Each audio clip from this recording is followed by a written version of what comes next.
everyone. It's Kelly at Women for One, and I'm really over the top, really excited to talk to my dear friend, my sister, as I call her, and Women for One truth teller, Cara Bradley, today. So welcome, Cara.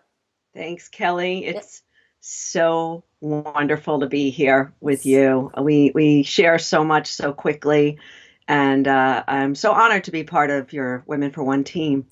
Yes, I'm very excited to talk to you about a couple of themes that are really impacting women and everyone in the world right now. And so for our community, I just want to give a little overview of how I met Cara and who she is, and then I'll let her speak in her own words. Cara is an author. More importantly, she's a mom, and she is a Women for One truth teller, and she is the host of our podcast, Real Women, Courageous Wisdom, which is so exciting. And it's so meaningful because the women that are on this podcast are, we're all real, but they're doing incredible things. And it doesn't have to be in this very large way and very well-known way, but it is a large way. It's just not a very well-known way. And Cara brings out the beauty and the power of what they're doing when she speaks with them. And so that's one thing she does. She's also an author. She also is a business owner and a yoga instructor. And we met because she started submitting stories to Women for One and became a truth teller. And when we talked for the first time, it was like we were sisters. And we couldn't get off the phone. And that's what I love about, there's some negative things about the internet, but the power of the internet and the power of social media, I just am so grateful for it because I've met Cara Bradley. So welcome to you. And can you tell our community a little bit more about who Cara is and your story? Yeah, well, I am an Italian chick from Brooklyn. It's like the easiest way to explain me. I grew up in a household of first generation Americans in Brooklyn, and I was squeezed between two boys. And in an Italian household, boys rule, and especially in a first generation American household. So little Cara, though I wasn't ignored by any stretch of the imagination, became very independent. And so as a young girl, I was just always wanted my voice heard. I needed to be, equal with my brothers. I needed to run as fast and, jump as high as my brothers. So it gave me this real gumption that I don't think has ever left me. And so I'm thankful for that. It's gotten me into trouble, I have to say, but it hasn't left me. But who I am is a woman who feels so strongly that we all have incredible potential. I see potential every day. I don't always see it in myself, funny enough, you know how that goes, but I see it in others. And I've been moving bodies for 35 years. I started moving bodies, teaching movement when I was 15 years old. So for 35 years, I've seen, especially women mostly, moving and coming alive through movement. And it has inspired me to continue to support women. I mean, I tell you, I get so excited when I see women that are lit up. It gets me going. It fires me up. So I feel really driven in my work, because sometimes I wake up, I'm like, what? Oh my gosh, can you just slow down? But I feel so inspired every day to help women especially recognize their brilliance, because it makes me feel good. So I love that. And I have two daughters, so I'm especially. And how old are your daughters? My daughters are 23 and 21. That's awesome. So you've been a mom for 2 decades. It's so cool. So people can relate to you as a mom, as a yoga instructor, as a business owner, as an author. I mean, you've done so much as an athlete, right? You were an athlete for years, even before you started having women move their bodies more. Yeah. And before we get into your book, that just kind of piqued a question for me around movement, because, I'm a big advocate of movement. I was a gymnast and I was a coach for a while. And I am really drawn to Sheila Kelly, who does this body movement to be able to move your emotions through your body and move everything through your body, right? What's your take on that? Like, what do you think about doing that, and how has it helped you and everyone else that you've worked with? Yeah, it's a great question. And, I feel that movement is movement is movement. And what I mean by that is, especially in our culture in the US, we have gotten to the point where fitness has almost hijacked the word movement. So I see a lot of women who feel like if they're not working out really hard, on that treadmill over and over again, walking, then they're not moving.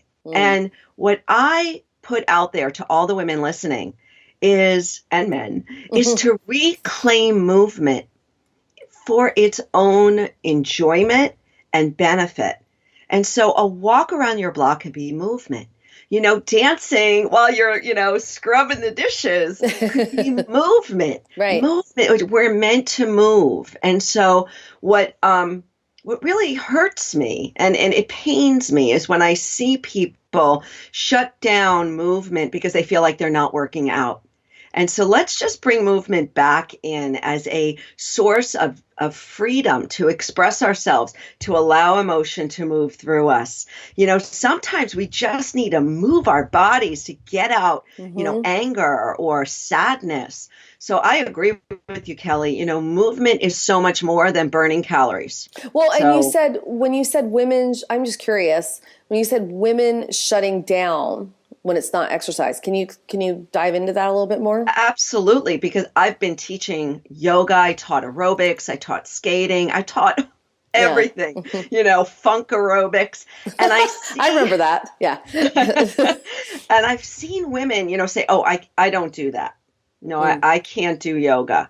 That's not for me. So they, dismiss that kind of movement as a possibility for them. And that's really just because of, the way the media has portrayed either yoga or, say, weight training. So we have these conditioned beliefs around movement. And what I see is it shuts us down. And I'm going to give you an example. I was at a conference in DC last weekend, and I do this mindful movement for the crowd. So there were 800 of us. Wow. Moving and breathing in the simplest way that just about everybody listening can do. And I had a woman come up to me afterward, and she looked me in the eyes. She had tears in her eyes, and she said, I haven't moved my body in 21 years. Oh, wow. She said, I had a car accident. She had a pretty major car accident. So she has some limitations, but she hasn't felt confident to just move that way.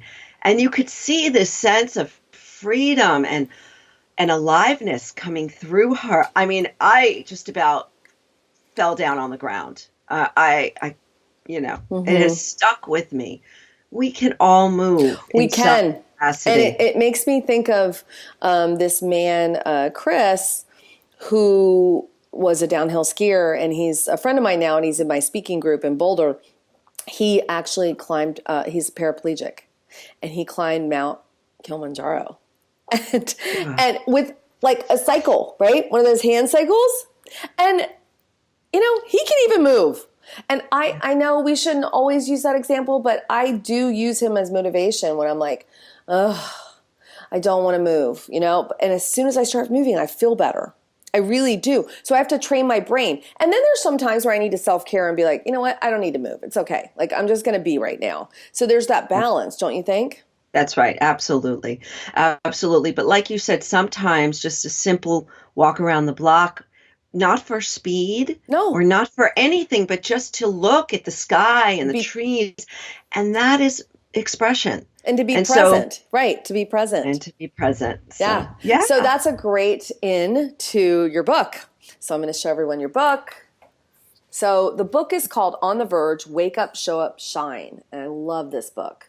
I got it ahead of time, which I was really excited to get, and really have been on the journey with you about about creating it because I'm Yeah. creating my book. So you've been such a support and a mentor to me about my book. And I just want to kind of dive into this book a little bit because I think it can be really helpful. One of my favorite things about you, Cara, is I really resonate with your pragmatic approach, your groundedness, and your what did you call it? No hype guidance. No hype. I love that, the no hype guidance, because I find that we're getting a lot of hype these days, and it's like, we just want someone that's kind of been there, done that is really into it, that is humbly giving their experience. And that's what I feel like this book is. And I just love it. So if anybody wants to find this book, it'll be on the site as well, on our homepage. But let me read you what one of my favorite people, who is a leader in the mindfulness movement, and who is a Women for One truth teller and a man, wrote. And he said, if you're ready to make changes to your relationship with yourself, this book will be a steady guide for the hard work ahead. This isn't about making yourself into something you're not. It's about showing up and fully experiencing what and who you already are. And I just was like, if there's any way, first of all, I completely resonate with his description of it. And it's my belief that's what we're here to do, right? To just share our experience and allow people to show up who they are in this moment. Yeah. Yeah. And that was Tim Ryan. Yeah. Tim Ryan. Congressman, Ryan. I didn't even say his name. Congressman Tim Ryan. Sorry, guys. So Congressman Tim Ryan said that.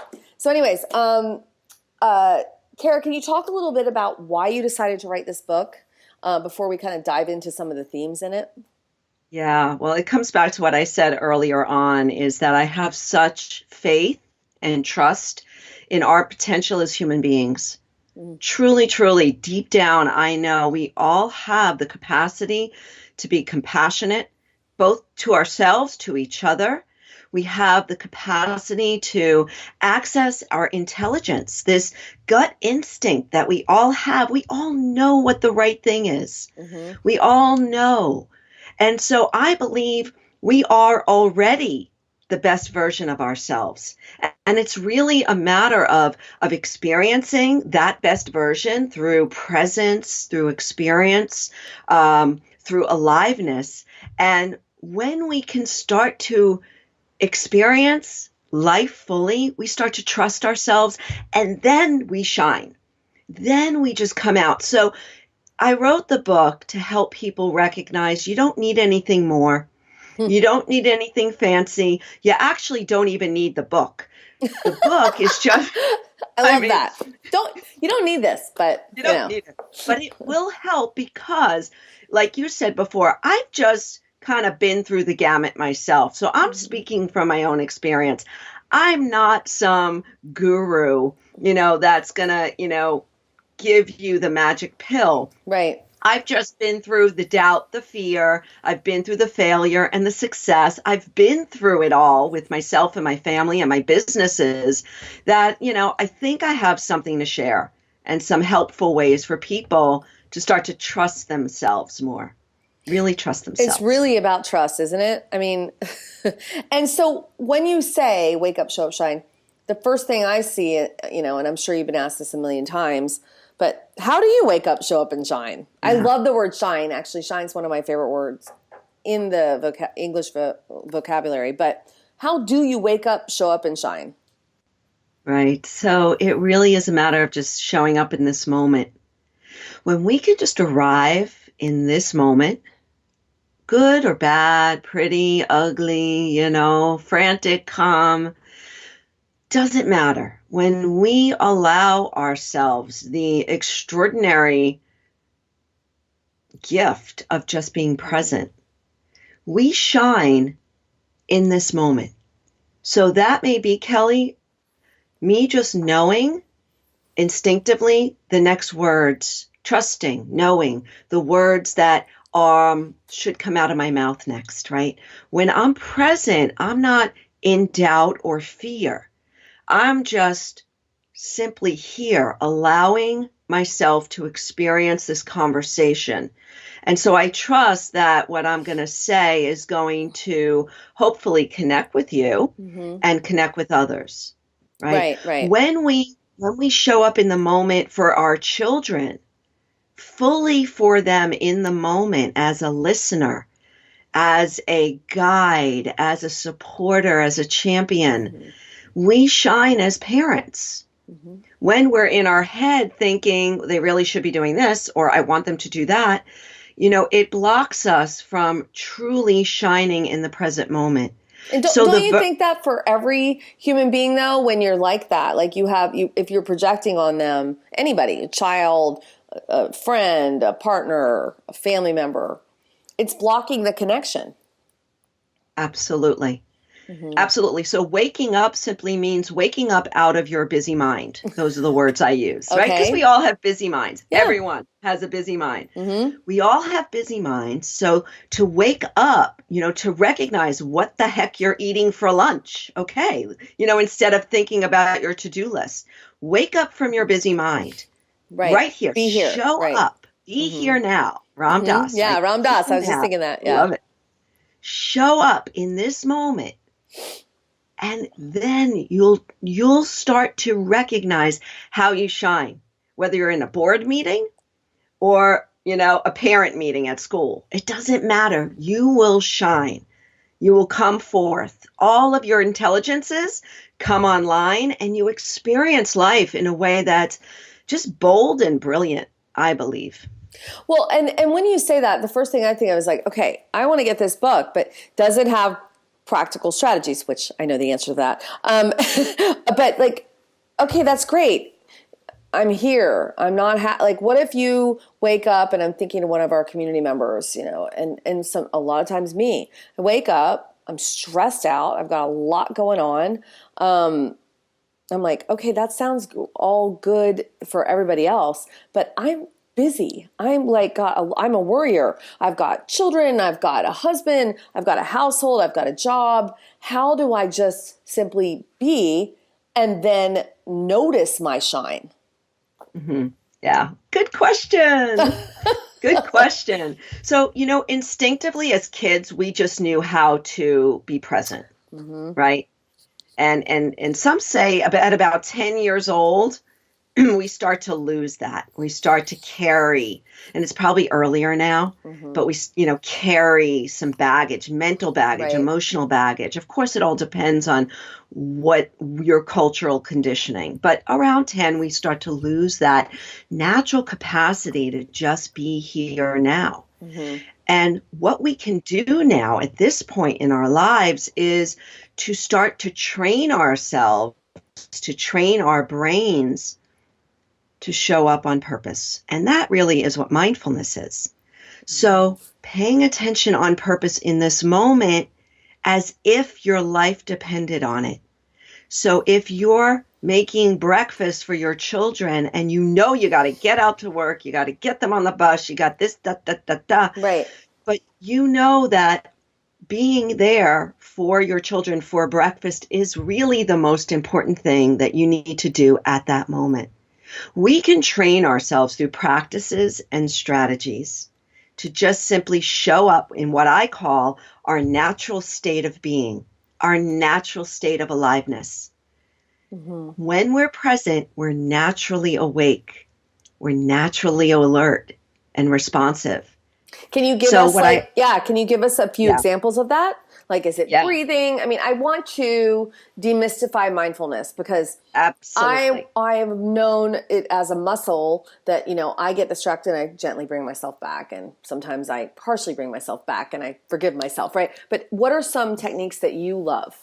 Yeah, that's a great question. And in fact, I probably use the word mindfulness like 4 times in the book. Oh, I like that. I really do try to demystify. It turns me off sometimes,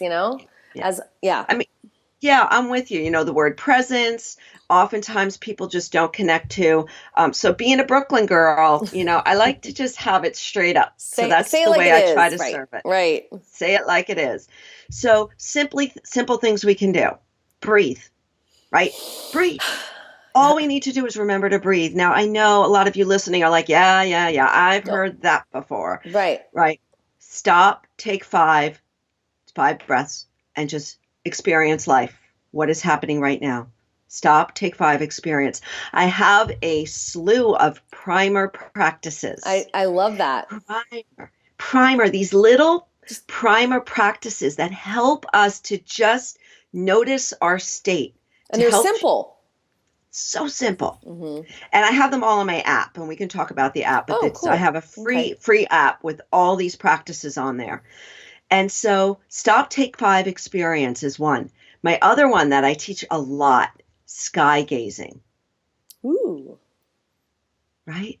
Yeah. You know, you're having a moment, you're stressed, you're about to make an important phone call, or you're about to go into a meeting, or you're about to deal with a really uncomfortable situation.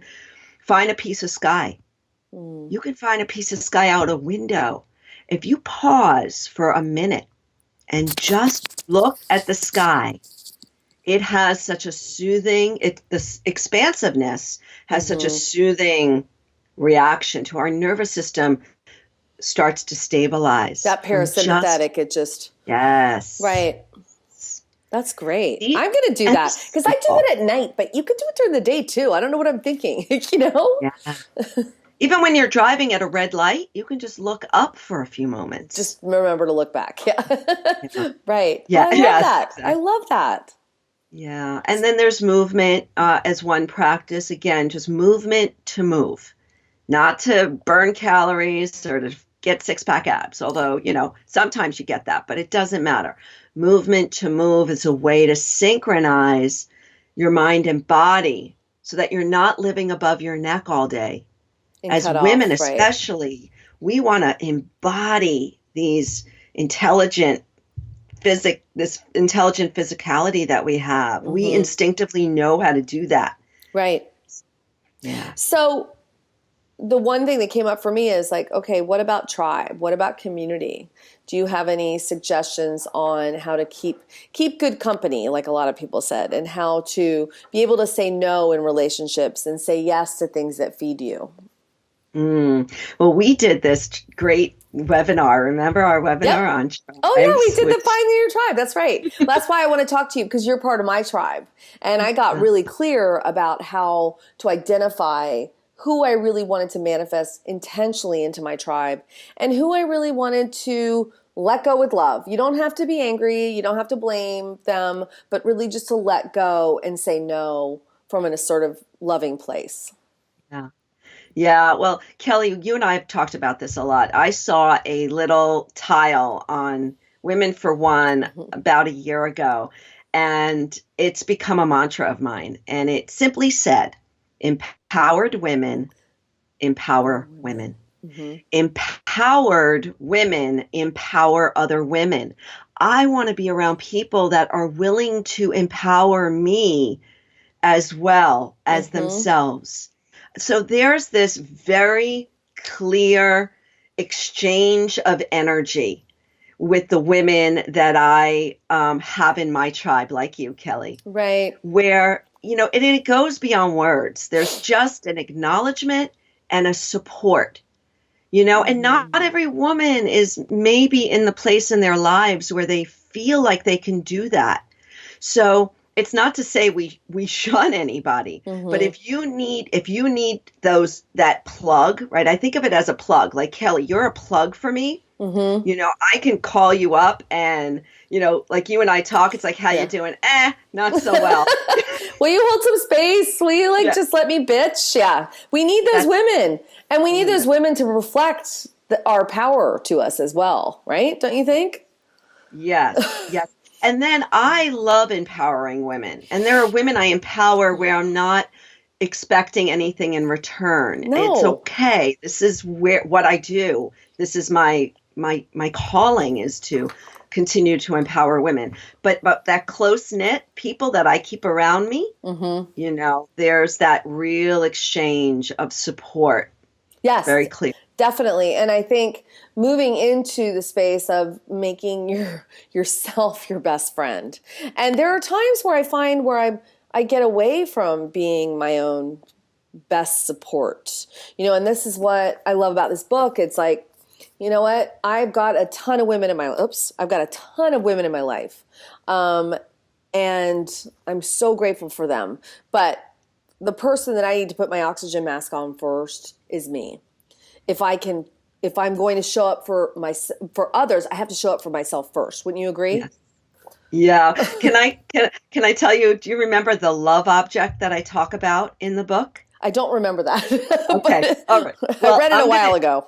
I'd love to tell you again, because this is something that has really worked for me, because I'm kind of a tough ass on myself. I always have been, grew up with brothers, and I learned the technique or the practice of loving kindness through with my I meditation remember now. Yeah, teachers. yeah. Uh-huh. And so there's something called the love object, hmm which is the corniest thing. I love it because it's so corny. Yep. If you could all think about how you speak to an Right. uncomplicated relationship. So for most of us, it's our pets, or, Right. right, because they don't talk back to you, Yep. or a small child, hmm 2 and under. Yeah. Under So it, under 1.5.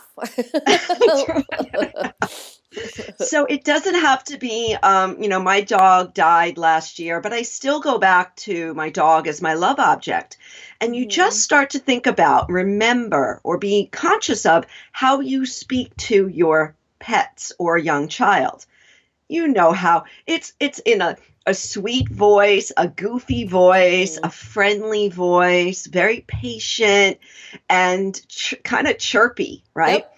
If we can start to talk to ourselves like we talk to our love objects, which is what I started to do, and even give yourself a nickname. I use my nickname from my childhood, which is Mimi. Right. Then, I drop my phone. Come on, Mimi. It's okay. Come on, Mimi. Wake up.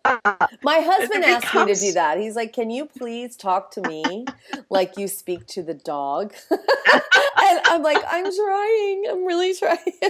Yes. well, So first we have to do do it it to for ourselves. ourselves. Right. Right. Right. I love Yeah. that. So let's go to your app real quick. Talk about Okay. that. I'm excited about that. I didn't know about Yeah. it.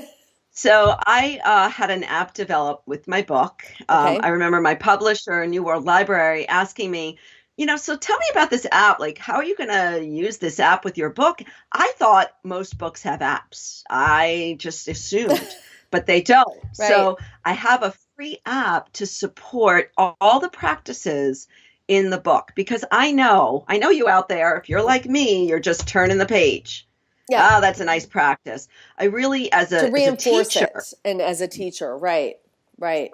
I didn't want this book to be one and done. I really wanted to be something that people really used. I mean, I Right. put a lot into it. So the app is called On the Verge. It's on Google Play and iTunes. Okay. Download it, and it has some video, it has some movement, and it has a lot of audio practices. Oh, Really simple. cool. That's great.